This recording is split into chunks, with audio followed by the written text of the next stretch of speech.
Buenos días, mi grupo de trabajo es Erika Vidales, Sebastián Herrera, Diego García y mi persona, Sebastián Tavares. El tema que nos tocó fue la hegemonía conservadora.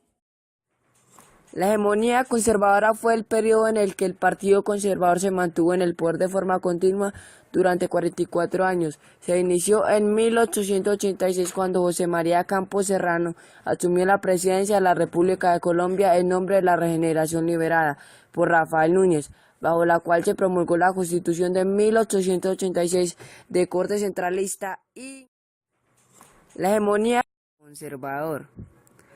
Dicha hegemonía se promulgó hasta 1930, cuando el conservatismo perdió las elecciones contra el candidato liberal Enrique Olaya Herrera.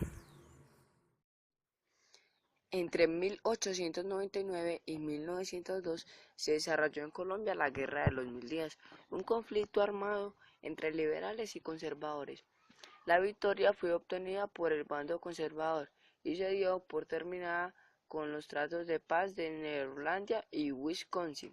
Una de las consecuencias del conflicto vino en 1903, cuando luego de varias rebeliones del departamento de Panamá proclamó su independencia.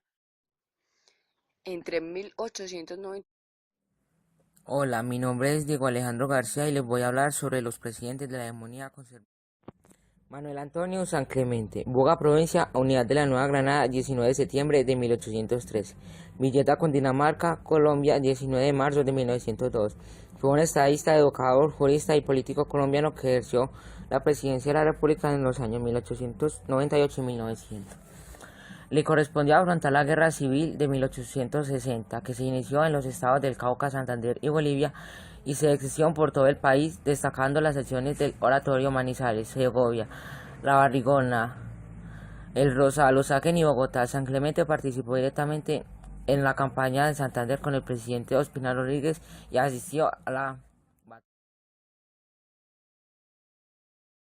José Manuel Marroquín, Bogotá, Gran Colombia, 6 de agosto de 1827, Bogotá, Colombia, 19 de septiembre de 1908. Fue un escritor y estadista colombiano que ejerció la presidencia del país entre 1900 y 1904.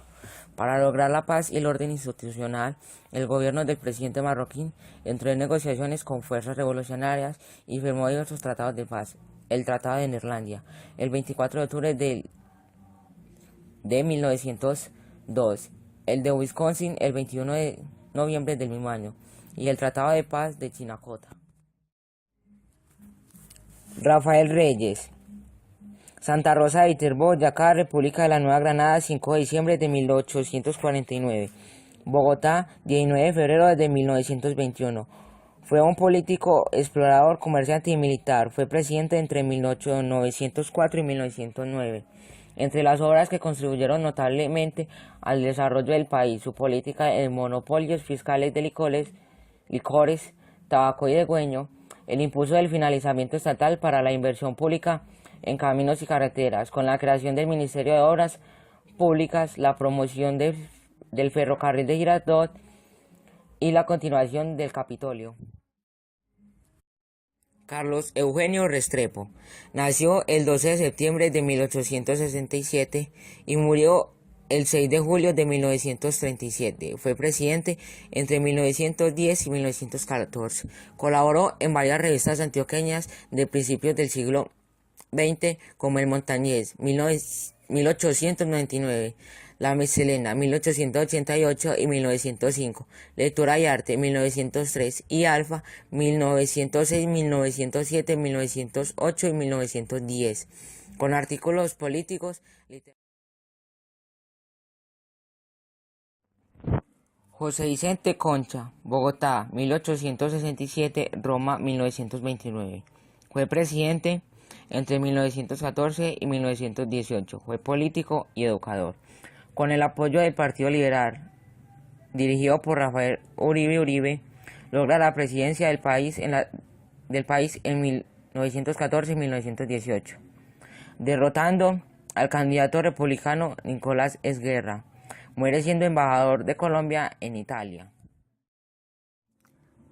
Marcos Fidel Suárez, Otoviejo, Antioquia, 27 de abril de 1855. Bogotá, 3 de abril de 1927. Fue escritor y político colombiano que desempeñó el cargo de la presidencia de la República en los años 1918 y 1921. Pedronel Ospina, Bogotá, 18 de septiembre de 1858, Medellín, 1 de julio de 1927. Fue militar, político e ingeniero colombiano. Se desempeñó como presidente de Colombia en el periodo de 1922 y 1926. Es cofundador, junto a su hermano Tulio Ospina, de la emblemática Escuela Nacional de Minas, actual Facultad de Minas de la Universidad Nacional de Colombia, sede en Medellín. Miguel Abaya Méndez, Caello, Tolima, 5 de julio de 1887. Coachin, Dinamarca, 9 de mayo de 1947. Fue un abogado y político colombiano. Ocupó los cargos de presidente de la República en los años 1926 y 1930. Hola, mi nombre es Sebastián Tavares y me correspondieron algunos de los hechos ocurridos en la hegemonía conservadora. Misión Kenmare. En marzo de 1923, el presidente Pedronel Ospina contrató un grupo de expertos dirigidos por el profesor Edwin Walter Kenmare, que más tarde se llamó la Misión Kenmare. La primera actividad de esta misión fue el estudio de nuestra realidad económica, en compañía de la Cámara de Comercio, Sociedad de Agricultores y agentes oficiales regionales, lo cual dio origen al Banco Nacional y a la centralización de la moneda, disminuyendo los problemas y confusiones de la moneda anterior. La danza de los millones. En la década de 1920, la economía colombiana se vio impulsada por el crecimiento de la economía cafetera y por los enormes capitales norteamericanos que fluían desde la Bolsa de Valores de Nueva York. Y a esto, adicionalmente, se le suma los 25 millones de dólares que dio Norteamérica a Colombia por la separación de Panamá. A esto se le conoce como la danza de los millones, lo que dio una estabilidad económica a Colombia que permitió el crecimiento industrial y las obras públicas. La gran bonanza cafetera. Para fines del siglo XX, la producción cafetera se había quintuplicado, superando los 3 millones de sacos. El café no solo se había establecido como el principal producto de exportación colombiano, sino que nuestro país se había convertido en el segundo productor mundial del grano y el primero de café suave. A comienzos del siglo XX, Colombia producía el 3.5% del café del mundo. Para finales de la década de 1920 producíamos el 10%. Esta estabilidad significaba un cambio radical en la economía y la agricultura. Compañía Unida de Frutas. Firma comercial multinacional estadounidense, fundada en 1899. Fuerza política y económica determinada, que propició golpes de estados y sobornos a políticos. Esta empresa es recordada en Colombia por la disputa que se le conoce como la masacre de las bananeras en el año de 1928. Tras su quiebra en la década de 1970, se reorganizó como Chiquita Marca Internacional.